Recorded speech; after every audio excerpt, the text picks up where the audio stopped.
अस्सलाम वालेकुम eight class. आज हम मैथ्स के unit number 1 operations on sets करेंगे, लेकिन उससे पहले हम ये देखेंगे कि हमारे सेट्स क्या होते हैं जिस पर हम ऑपरेशंस करेंगे। उसके ऑपरेशंस की बात बाद में करेंगे। पहले हम उसके ये देखते हैं कि सेट होता क्या है। तो सबसे पहले हम उसकी डेफिनेशन को देखेंगे। A set is a collection of well defined and distinct objects.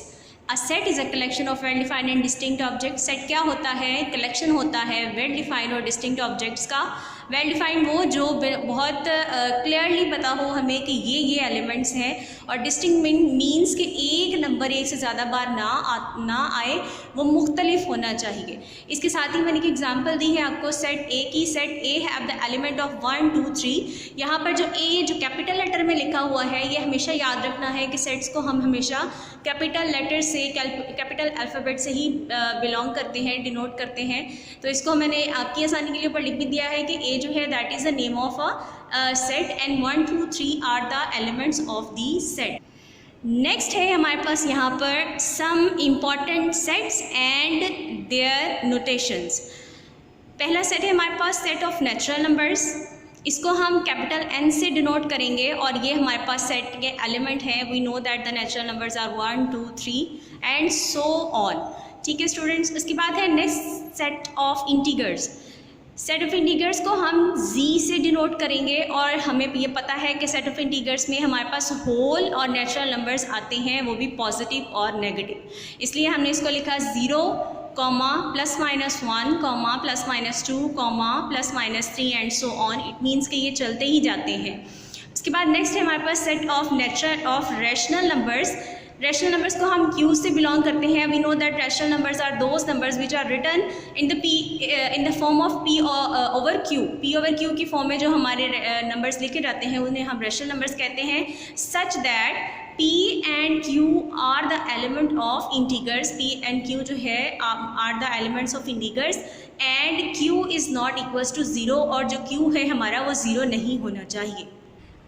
Okay students, इसके बाद हमारी जो नेक्स्ट टॉपिक है वो है defining a subset of a set. आपकी बुक में यहाँ पर था finding subsets of a set, लेकिन मैंने देखा कि इससे पहले हमें ये सबसेट को एक्सप्लेन करना चाहिए कि हमें ये पता होना चाहिए कि what are the subset of a set. So a set A is a subset of another set B if we have two sets A and B. तो हम कहते हैं अगर हमारे पास दो सेट है ए एंड बी, उसमें से सेट ए जो है वो सबसेट होगा दूसरे सेट बी का if all elements of the set A are the elements of the set B. जबकि तमाम एलिमेंट्स जो हैं हमारे सेट के वो सेट बी में भी मौजूद होंगे, तो ये क्या होगा? सेट ए जो है वो सेट बी का सबसेट होगा। इसकी एक एग्जांपल हमने यहाँ पे दी है। फॉर एग्जांपल हमारे पास एक सबसेट है, एक सेट है बी जिसके एलिमेंट्स हैं 1 2 3 4 5। अब यहाँ पे देखिए दूसरा सेट जो है मैंने ए उसी को 1 2 3 को सर्कल करके यहाँ पे ए लिख दिया। जो मैंने ए लिखा इट मीन्स जो ए है that is our another set. ठीक है। अब ये सेट ए जो है उसके एलिमेंट्स हैं 5, 1 2 3 4 5, और सेट ए के एलिमेंट्स हैं 1 2 3। अब देखिए स्टूडेंट्स, ये फिगर ये शो कर रही है कि हमारे सेट ए के एलिमेंट थे 3 और सेट बी के थे 5। उसमें से सेट ए के तमाम एलिमेंट्स जो हैं वो सेट बी में मौजूद हैं, यानी सेट ए के सारे एलिमेंट सेट बी के भी एलिमेंट हैं, लेकिन सेट बी के एटलीस्ट कोई 2 एलिमेंट्स ऐसे हैं जो सेट ए में मौजूद नहीं हैं। तो हम क्या कहेंगे कि सेट ए जो है दैट इज़ द सबसेट है। वो सबसेट किसका है? हमारे सेट बी का। अब हम देखते हैं कि हमारे पास नेक्स्ट है finding subset of a set. हमारे पास नेक्स्ट टॉपिक है कि हम सेट के सबसेट कैसे निकालेंगे। मिसाल के तौर पे हमारे पास यहाँ पर एक सेट है, सेट इक्वल्स टू 2 and 4। तो इस सेट के सबसेट्स क्या होंगे? हमारे पास एम्प्टी सेट सबसे पहले लिखेंगे, उसके बाद जो पहला एलिमेंट है दैट इज़ 2 उसको ब्रैकेट में कॉमा, दूसरा एलिमेंट ब्रैकेट में कॉमा, उसके बाद दोनों सेट्स को हम लिख देंगे। तो ये हमारे लिखने का तरीका है सबसेट्स का। सबसेट ऑफ अ सेट जो है उसको हम इस तरह से लिखते हैं। अब उसके बाद नेक्स्ट हमारे पास फिगर आता है सबसेट ऑफ अ सेट जो है उसकी फर्दर 2 कैटेगरीज हैं। पहली है प्रॉपर सबसेट और दूसरी है इम्प्रॉपर सबसेट। ओके स्टूडेंट्स, हमारे पास प्रॉपर सबसेट क्या होता है? If A and B are 2 two sets and every element of set A is also an element of set B. कहता है अगर हमारे पास दो सेट्स हैं A and B और हर एलिमेंट जो सेट A का है वो सेट B का भी एलिमेंट है, but at least one element of set B is not an element of set A. लेकिन हमारे पास सेट B का कोई एक एलिमेंट ऐसा है जो सेट A में मौजूद नहीं है, तो हम क्या कहेंगे, set A is a subset of set B. यहाँ पर एक बात देखिए स्टूडेंट्स, जो हमने इससे पहले सबसेट्स के बारे में पढ़ा था उसकी डेफिनेशन और प्रॉपर सबसेट की जो कॉन्सेप्ट है दोनों का वो सेम है, क्योंकि हमने इससे पहले ये जो एग्जांपल देखी इसमें भी यही था कि हमारे पास सबसेट क्या है कि अगर सेट A जो है उसके सारे एलिमेंट सेट B में मौजूद हैं तो हम कहेंगे सेट A जो है that is the subset of set B. इसी तरह से यहाँ पर वो कहता है कि प्रॉपर सबसेट में दो सेट्स हैं जिसमें दोनों के एलिमेंट्स हैं, लेकिन A के सारे एलिमेंट्स जो हैं वो B में मौजूद हैं, लेकिन B का कोई एक एलिमेंट है जो A में नहीं पाया जा रहा, तो उसे वो प्रॉपर सबसेट कहता है. इसकी एग्जांपल आपको एग्जांपल से समझ आएगा. एग्जांपल में देखें, if set A equals to 1 2 3 and set B equals to 1 2 3 4. अब देखें स्टूडेंट्स, हमारे पास सेट A में 1 था, सेट B में भी 1 है, इसमें 2 था, इसमें भी 2 है, इसमें भी 3 है, इसमें भी 3 है, और इसके ये तीनों एलिमेंट्स हम देख रहे हैं A के B में मौजूद है, लेकिन B में कोई एक ऐसा एलिमेंट है जो 4 है जो कि हमारे सेट A में नहीं पाया जा रहा. तो यहाँ पे हमारी डेफिनेशन जो है इसको डिफाइन कर रही है कि इसके मुताबिक हमारा जो सेट A है that is the proper subset of B, और इसको हम डिनोट करेंगे इस साइन के साथ, और इसको हम इस तरह से लिखेंगे set A is proper subset of set B. Next हमारे पास है इम्प्रॉपर सबसेट. अब देखिए, if A and B are two sets and set A is a subset of set B.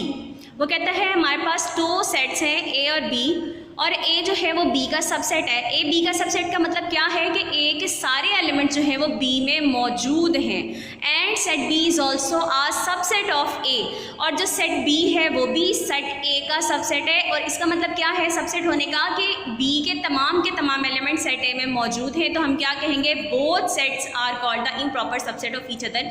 इसको हम इस तरह से भी लिख सकते हैं, और दूसरी तरह हम ये भी इस तरह से भी डिफाइन कर सकते हैं कि हम कहेंगे सो set A is a improper subset of B and B is also improper subset of A. अब इसकी एग्जांपल देख लें. फॉर एग्जांपल हम कहते हैं सेट A में हमारे पास एलिमेंट है A B, इसी तरह से सेट B में एलिमेंट्स है सेट A B. अब हम देखें सेट A में भी A है, B में भी B है, C जो A है उसमें भी B मौजूद है, और B में भी B मौजूद है. इट मीन्स दोनों के दोनों एलिमेंट्स एक दूसरे में मौजूद हैं, तमाम के दोनों एक दूसरे के इम्प्रॉपर सबसेट कहलाएंगे, और इसको हम लिखेंगे A is an improper subset of B and B is an improper subset of A. Next हमारा टॉपिक है डिफाइनिंग पावर सेट.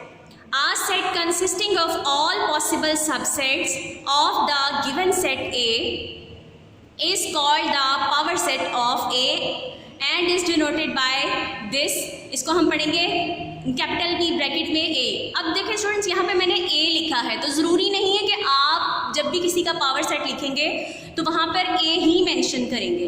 आपके पास जो भी सेट होगा जिसका पावर सेट आपने निकालना है वो ब्रैकेट में लिखा जाएगा. जैसे मैंने यहाँ पे सेट A लिया है तो मैं यहाँ पावर यानी पावर को कैपिटल P से डिनोट करवाऊंगी स्मॉल ब्रैकेट, और दरमियान में यहाँ पे वो सेट लिखूंगी जिसके मैंने पावर सेट निकालने हैं. तो यहाँ पे इसको हम पढ़ेंगे power set of A.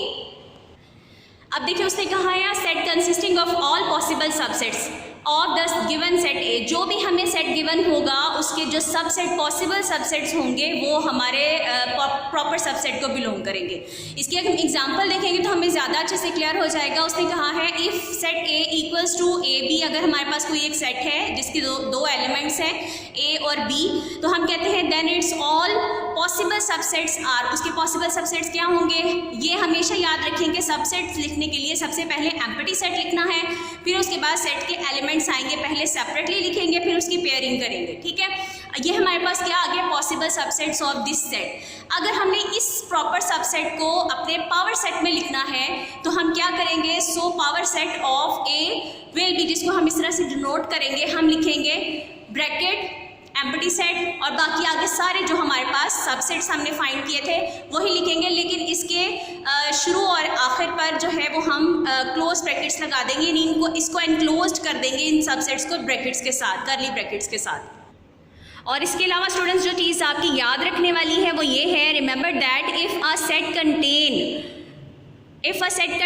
n elements, small n जो है n elements, then the number of its all subsets will be 2 की पावर स्मॉल n, और स्मॉल n यहाँ पे डिनोट करता है number of elements of the set को। ठीक है, अब इसने क्या कहा है, उसने ये कहा है कि हमारे पास अगर कोई सेट है और उसके n एलिमेंट्स है, n एलिमेंट्स का मतलब है कि कोई भी एलिमेंट्स हो सकते हैं, वो 2 हो सकते हैं, 3 हो सकते हैं, 4 हो सकते हैं, कुछ भी हो सकता है, कितने भी एलिमेंट्स उसमें होंगे, तो क्या होगा कि वो कहता है then the number of its subsets will be, तो उसके सबसेट्स हमें पता चल जाएंगे कि इसमें कितने सबसेट्स बन सकते हैं। देखिए जैसे यहाँ पर 1 और 2 था, अब इसको अगर आपको ये क्वेश्चन आ जाए, वो कहें कि सॉल्व नहीं करना आपने, इस तरह से लिखना नहीं है, इसको लिखे इस तरह से सॉल्व किए बगैर बताएं कि इसके कितने सबसेट्स होंगे, तो उसका लिए क्या फॉर्मूला यूज़ किया जाता है, उसके लिए ये फॉर्मूला होता है आपका 2 की पावर n। उसमें हम क्या करते हैं, स्मॉल n जो है वो नंबर ऑफ एलिमेंट्स को बिलोंग करता है, यानी इस सेट में कितने एलिमेंट्स हैं 1 2, तो स्मॉल n के जो है वो किसके इक्वल हो जाएगा, 2 के इक्वल हो जाएगा। फिर यहाँ पे हम लिखेंगे 2 की पावर, इसको अगर हम एक्सप्लेन करेंगे, जैसे एग्जाम्पल दी हुई है x इक्वल्स टू 1 2 3, इस ये x एक सेट है, इसके एलिमेंट्स है 1 2 3।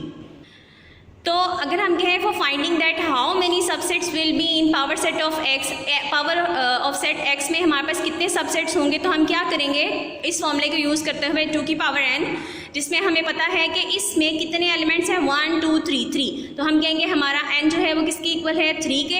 अब हम क्या करेंगे, यहाँ पे 2 है, 2 एज इट इज़, और n की जगह पे हम 3 लिख देंगे। 2 की पावर 3 का मतलब है कि 2 जो है वो 3 टाइम्स अपने ही नंबर से मल्टीप्लाई हो रहा है, 2 2 4 4 2 8। अब हमें पता चल गया कि 8 जो है हमारे पास 8 नंबर ऑफ सबसेट जो हैं होंगे हमारे पावर सेट ऑफ x में। इसके अलावा एक और बात जो आपने अपने जहन में रखनी है स्टूडेंट्स, वो ये कि the power set of empty is not empty as number of subsets of empty is equals to 2 की पावर 0 equals to 1। ये हमेशा याद रखें इस चीज़ को कि जब भी 2 की पावर 0 होगी या किसी भी रियल नंबर की पावर 0 होगी that will be equals to 1।